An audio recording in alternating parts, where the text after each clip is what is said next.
Около 100 машин, бронетехники и спецтехники, до 20 артиллерийских систем, около 10 самолетов. Они задействованы в учениях «Безопасность-2021» и «Образование-2021», в которых принимают участие около 2000 человек.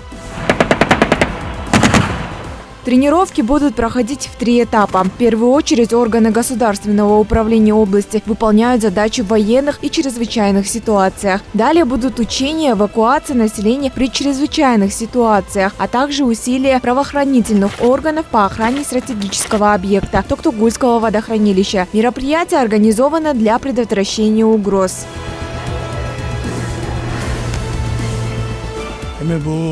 Я прибыл сегодня в оперативно-полевую поездку. Сейчас идут работы по проверке учений, которые пройдут в скором времени. Можно сказать, что подготовки идут хорошо. Все идет по рейдовому плану. Ничего плохого не случилось. Нет никаких минусов и недочетов. Эти учения проводятся у нас ежегодно, так как эти учения идут в рамках нашей оперативно-боевой подготовки. В рамках учений 2 апреля с 20:00 до 6:00 будет введен комендантский час в Баткенском районе и в городе Баткен. В течение этих 10 часов граждане должны поддерживать порядок и проявлять понимание. Будут заблокированы контрольно-пропускные пункты на въезде в город. Жители могут не проходить проверку, разрешение не обязательно.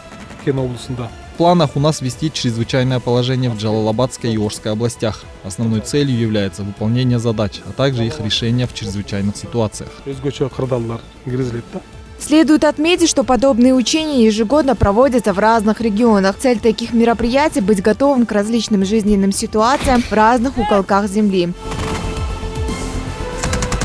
Айджан Аманова, Улугбек Сулайманов, Нью ТВ.